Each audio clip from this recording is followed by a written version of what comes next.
வாருங்கள் நேயர்களே, கோகுலம் ஜோதிடம் அனைவரையும் அன்புடன் வரவேற்கிறது.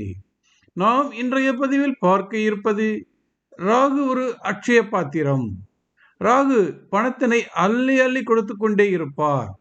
ஒருவருக்கு ராகுவின் அமர்விடமானது யோகமான இடமாக அமைந்துவிட்டால் அவர்களுக்கு வாழ்க்கையில் பொன்னையும் பொருளையும் அள்ளிக்கொண்டே இருக்கலாம்.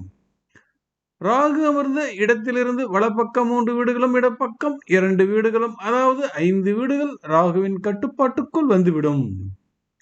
ராகு கிரகமானது ஒருவரை நினைத்துவிட்டால் மிக உயர்ந்த உச்சத்திற்கு கொண்டு சென்றுவிடும்.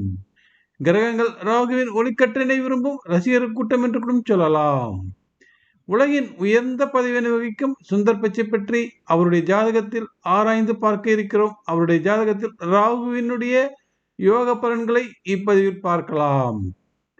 வாருங்கள் ராகு தரும் யோகங்கள் பற்றி ஜாதகத்தினை பார்த்த பின் அலசுவோம்.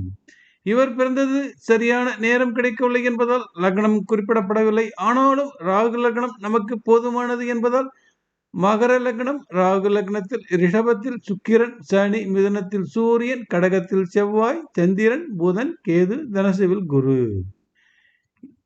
எவரொருவருக்கும் பிறந்த லக்னமாக எது இருந்த போதிலும் ராகுவின் அமர்விடமே ராகு லக்னமாகிறது. இதற்காக ராகு லக்னத்தின் முக்கியத்துவமாக பார்க்க வேண்டும் என்று சொல்கிறேன் என்றால், ராகுவின் ஒளிக்கேற்றானது சூரியன், சந்திரன், பூமி ஆகியோரின் சூழ்ச்சியில் வட்டப்பாதையில் வெட்டுப்படும் இடமே ராகு லக்னமாகிறது. ராகுவின் ஒளிக்கற்றையானது சூரியன் சந்திரன் நினைவில் அற்புதங்களை நிகழ்த்தக்கூடிய ஒளிக்கற்றையாகும். ஒருவருக்கு ராகு யோகம் அளிக்கும் இடத்தில் அமர்ந்து விட்டால் உலகனை வென்று விடலாம். அப்படித்தான் சுந்தர் பிச்சை ஜாதகத்தில் ராகுவின் யோக பார்வையின் அதிர்வலைகளில் அனைத்து கிரகங்களும் நனைந்து பிரகாசிக்கின்றன. ராகுவிற்கு பிடித்தமான இடங்களில் மகரமும் ஒன்றாகும். ராகு அமர்ந்த மகர லக்னத்திற்கு, அதாவது சுந்தர் பிச்சை ஜாதகத்தில் ராகு அமர்ந்த மகர லக்னத்திற்கு 5ஆம் இடத்தில் சுக்கிரன் அமர்ந்து பஞ்சமகா புருஷ யோகத்தில் ஒன்றான மாளவிய யோகத்தினை தருகிறார். ராகு அமர்ந்த மகர லக்னத்திற்கு 10ஆம் இடத்து அதிபதியான சுக்கிரன் பஞ்சமகா புருஷ யோகத்தில் ஒன்றான மாளவிய யோகத்தோடு இருப்பதால் உலகின் அதிசக்தி வாய்ந்த உச்ச பதவியானது அவருக்கு கிடைத்தது. பொதுவாக சுக்கிரன் மாளவிய யோகத்துடன் வலிமையாக இருந்தால் அரசாளும் பதவியே கிடைக்கும், மக்களை ஆளும் பதவி கிடைக்கும். இவர் பெரிய நிறுவனத்தில் பெரும் பணியாளர்களை ஆளும் பதவி கிடைத்ததில் வியப்பியதும் இல்லை. ராகுவின் கோணத்தில் மாளவிய யோகமானது அமைந்திருப்பதால் பெரும் அதிர்ஷ்டசாலியாக இருக்கிறார். சுக்கிரன் ஒளிமை பெற்றதுடன் சுக்கிரனின் சூப்பர் நண்பன் சனி, அதாவது சுக்கிரன் ஒளிமை பெற்றதுடன் சுக்கிரனின் சூப்பர் நண்பன் சனி இணைந்திருப்பது சாகசங்களை நிகழ்த்த உதவும் அமைப்பாகும். ராகுவின் கோணத்தில் சனி இருப்பதே யோகம். ராகுவின் கோணத்தில் சுக்கிரன் சனி இணைவாது இருப்பது மகா அற்புதமான யோகமாகும். ராகுவின் ஒளிவட்டமானது எந்தெந்த வீடுகளை தனது கட்டுப்பாட்டிற்குள் வைத்திருக்கிறது என்பதை இப்பொழுது பார்க்கலாம். ராகு மகரத்தில் இருப்பதால் மகரம், கும்பம், மீனம் மற்றும் தனுசு, விருச்சிகம் ஆகிய 5 வீடுகளை தனது கட்டுப்பாட்டில் வைத்திருக்கிறது. ராகுவின் நேரடி பார்வையில் அகப்படும் செவ்வாய், சந்திரன், புதன், கேது உன்னதமான நிலையில் அற்புதங்களை தரக்கூடிய நிலையில் இருக்கிறார்கள்.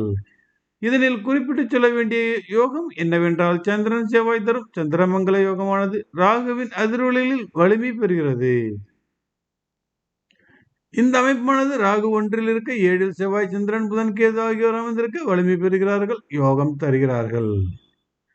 அடுத்ததாக ராகு அமர்ந்த 2ஆம் இடமானது கும்பம், அதிபதி சனி. ராகுவிற்கு கோணத்தில் 5இல் அமர்ந்த சனி 11ஆம் இடத்தினை யோகத்தோடு பார்வையிட்டு பணத்தினை அள்ளி கொடுக்கிறார். ஆக இந்த அமைப்பில் 5 மற்றும் 11ஆம் வீடுகள் பெரும் வலிமை பெற்று கோடிக்கணக்கில் பணத்தினை ஈட்டும் உபாயத்தினை ராகு கொடுக்கிறார் இவருக்கு. ஆக ராகுவின் கட்டுப்பாட்டில் இருக்கும் வீடுகள் 1, 2, 3, 12, 11.